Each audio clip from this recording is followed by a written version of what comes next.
नमस्कार, मैं हूं आयुषी मित्तल। आप देख रहे हैं डीएनए और इस चुनावी गर्मा गर्मी में आज हम चुनाव यानी जम्मू कश्मीर बाईपोल्स के बारे में और इसी के साथ हम बात करेंगे बडगाम सीट के बारे में, जहां पे पीडीपी की तरफ से आगा सईद मुंतज़िर मेहदी हैज़ फर्दर स्ट्रेंथन्ड इस पोजीशन और आठवें चरण के अंदर आठवें राउंड के अंदर अब जो काउंटिंग है वो पहुंच चुकी है। और जहां पे आगा सईद मुंतज़िर मेहदी की बात करें तो वो 11,723 वोटों से आगे चल रहे हैं। वोट उनको प्राप्त हो चुके हैं, उन्होंने सिक्योर कर लिए हैं और ये जो लीड है ये उन्होंने ली है एनसी के आगा सईद महमूद अल मुसावी से उन्होंने ये लीड ले ली है। 2,613 वोट से जो है वो आगे चल रहे हैं। और जहाँ पे अल मुसावी की बात करें तो वो 9,110 वोट ही अभी तक बटोर पाए हैं। तो जो पीडीपी है वो देखे जा रही है कि बडगाम में वो लगातार अपनी बढ़त जो है वो बनाई जा रही है। और ये जो बढ़त है, अगर पीडीपी इस सीट को जीत जाती है तो ये बढ़त बहुत ही ऐतिहासिक होगी, ये जीत बहुत ही ऐतिहासिक होगी। और वो क्यों, उसका रीज़न भी अभी हम जान लेते हैं। पहले हम बात कर लेते हैं सारे कैंडिडेट्स के बारे में। जैसा कि मैंने आपको बताया कि पीडीपी से आगा सईद मुंतज़िर मेहदी जो है वो खड़े हुए हैं। बाकी एनसी से बात करें तो आगा सईद महमूद अल मुसावी जो हैं वो इस सीट पर हैं। बाकी इंडिपेंडेंट कैंडिडेट है नसीर अहमद खान और जिब्रान दर जो है वो भी हार रहे हैं। और बीजेपी की तरफ से आगा सईद मोहसिन मुसावी जो हैं वही इसमें लीड बढ़ोतरी ले चुके हैं।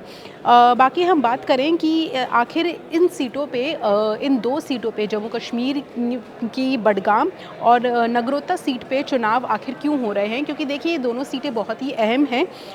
अगर हम बात करें कि बडगाम की सीट पे चुनाव क्यों हो रहे हैं तो चीफ मिनिस्टर जो उमर अब्दुल्ला हैं उन्होंने दो सीटों में जीत पाई थी 2024 के इलेक्शन में, गांदरबल और बडगाम।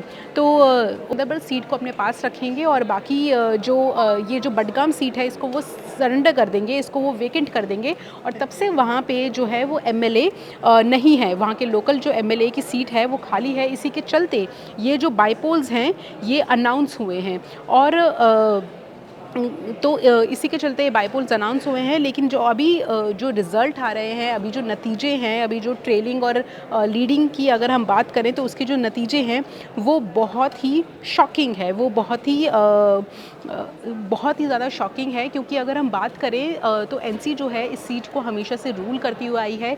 1962 के बाद 1972 में पहली बार जो है वो कांग्रेस इस सीट पे जीती थी और उसके बाद लगातार जो एनसी है वो इस सीट पे अपनी धौंस जमाए हुए हैं, अपनी बढ़त जमाए हुए हैं। बाकी अगर हम बात कहें कि जम्मू कश्मीर की नागरोटा सीट के बारे में तो भाजपा की विधायक देवेंद्र सिंह राणा के निधन के बाद ये सीट भी खाली हो गई थी और इस सीट पर मुख्य मुकाबला भाजपा की देवयानी राणा जो कि देवेंद्र सिंह की ही बेटी हैं, उनकी बेटी जो है इस सीट से लड़ रही थी। उन्होंने ये कमान संभाली थी और साथ ही वो इस सीट को जीत भी चुकी हैं। नेशनल कॉन्फ्रेंस की शमीन बेगम भी इस सीट के लिए लड़ रही थी।